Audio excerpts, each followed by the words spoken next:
Assalamualaikum warahmatullahi wabarakatuh. Perkenalkan, nama saya Agni Filia Ramadhani dengan NIM 860498946 dari Fakultas Keguruan dan Ilmu Pendidikan, Prodi Pendidikan Guru Sekolah Dasar. Oke, pada kesempatan kali ini saya akan menjelaskan tentang hubungan timbal balik antara filsafat ilmu dan pendidikan. Kita lihat. Pertanyaan yang pertama yaitu bagaimana filsafat ilmu mengawasi dan memperkuat eksistensi, keilmiahan, serta nilai-nilai dalam ilmu pendidikan. Oke, filsafat ilmu itu bertugas memeriksa apakah ilmu pendidikan punya objek kajian yang jelas, metode yang valid, dan tujuan yang etis. Yang pertama dari ontologi, yaitu memastikan pendidikan membahas apa realitas belajar dan mengajar yang sebenarnya. Yang kedua dari epistemologi, yaitu memeriksa bagaimana kita bisa tahu metode mengajar itu benar dan valid. Yang ketiga dari aksiologi, yaitu menjaga agar tujuan pendidikan tidak hanya teknis tapi juga etis dan bermanfaat bagi masyarakat. Jadi tanpa filsafat ilmu, penelitian pendidikan bisa terjebak pada teknis tanpa arah nilai. Pertanyaan kedua yaitu bagaimana pendidikan yang bermakna dan bernilai turut memperkuat perkembangan filsafat ilmu.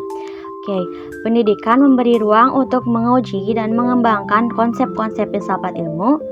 Ketika guru dan peneliti pendidikan menerapkan prinsip ilmiah di kelas, mereka memberi data dan masalah baru yang memaksakan filsafat ilmu berkembang dan mereformulasi fondasinya. Jadi hubungan timbal baliknya yaitu filsafat memberi kerangka, pendidikan memberi bahan uji. Pertanyaan ketiga yaitu mengapa filsafat ilmu dapat disebut sebagai pisau analisis dalam membedah persoalan-persoalan pendidikan. Oke, filsafat ilmu membedah masalah pendidikan pakai 3 pisau. Yang pertama ontologi, yaitu apa hakikat siswa, guru, dan kurikulum, bukan sekedar objek pasif. Yang kedua epistemologi, yaitu bagaimana pengetahuan pedagogik diperoleh, apakah lewat eksperimen, pengalaman, atau refleksi. Yang ketiga aksiologi, yaitu untuk apa pendidikan ini, apakah hanya nilai akademik atau juga karakter dan kemaslahatan sosial. Dengan ini, masalah seperti ini, rendahnya mutu pembelajaran bisa dianalisis akarnya, bukan hanya gejalanya. Pertanyaan terakhir yaitu contoh konkret penerapan filsafat ilmu dalam praktik pendidikan, misalnya dalam kebijakan, kurikulum, atau proses pembelajaran.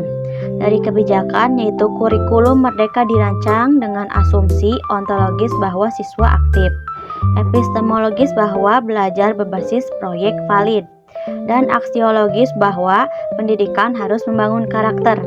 Dari kurikulum, yaitu penggunaan pendekatan konstruktivis di sains muncul karena guru memahami bahwa pengetahuan dibangun bukan ditransfer.